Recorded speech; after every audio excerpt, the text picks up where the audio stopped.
Hello there guys, and welcome back to the channel. In today's video we're going to be finally talking about masteries. And no, there are no new masteries out there, and just about all my mastery setups look almost as they always have. But, well, here's one mistake, by the way. I did not mean to put 2 points in that lesser cruelty. That should have been in deep wounds. But nonetheless, I get asked a ton, what are my mastery setups? And I'm going to show them to you guys. So obviously we do have 3 of them. One of them I use, one of those slots basically is AW defense. One of them is my recoil setup that I typically use in off seasons when I grind arena more seriously and so on and so forth. And one is my main setup that's also just about identical to my battleground setup as well. So we're going to start with the recoil setup. As I said, here is one mistake where I have 2 points in lesser cruelty. It's not meant to be there. That point is meant to be in the deep wounds, but I just don't want to spend the units to reapply it, and it doesn't really disturb me that much. So that effectively, max out the glass cannon, liquid courage, double edge, precision cruelty, and despair. Any spare points go to deep wounds. Then on the defensive side, I am running 22 points here. I suppose you really should be running 21, but I just have it 5 out of 5 in the standing ground, 4 out of 4 in perfect block, and 3 out of 3 in recovery. At which point I also max out in equity, even though since this isn't a competitive setup, I suppose double edge would be better to max out. And there's willpower. But yeah, this isn't. Maybe coagulate would make more sense than equity, because again, I do not typically. No, sometimes I do use this for Alliance War as well. And then defense fairly easy. 2 points in parry, 3 points in stupefy, 1 point in dexterity. That's about it. No mystic dispersion. So this is my recoil setup. As I said, this isn't the type of setup that I pay too much attention to. I have used this in Alliance Wars for like very specific fights. That's how some of the mistakes there have snuck in as well, because a few times I actually had to spec in max recoil and swap things around. But for the most part, this is just about as I always run it. Then the war defense setup. I do run a couple points in unfazed, as well as max despair, as well as 4 points in assassin. Because if opponent does happen to get low health, then my defenders get more dangerous.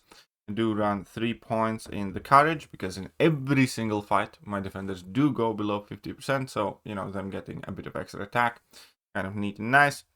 I probably should be run. Nah, it's fine. And then here we have 5 out of 5 in standing your ground as well. 1 out of 3 in willpower, 3 out of 3 in inequity, because some of the nodes do demand basically debuffs. And then here we have the standard setup of max limber, max mystic dispersion for any mystic defenders that typically plays. I haven't adjusted this since the loadouts came out. Perhaps I will slightly.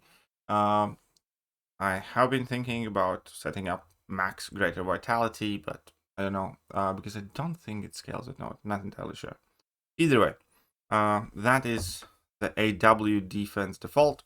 And my main mastery setup, as I said, this is also just about or exactly the same as I run in Battlegrounds.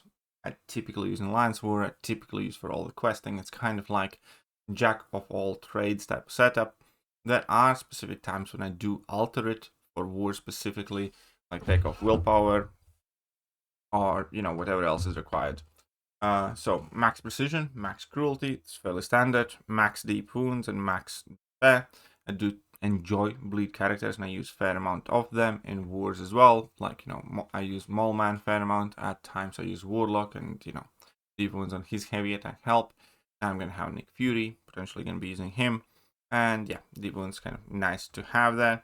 Then the defensive setup for my main 4 points in stand your ground. And again, max block proficiency, and max recovery, and max inequity, and max willpower.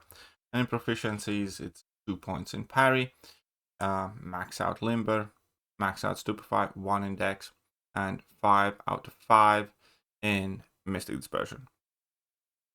Now, naturally, not that much has changed with the masteries in a very, very long time. But, you know, with very tiny alterations, this is just about exactly the same thing that I have been using for like last 5, 6, 7 years.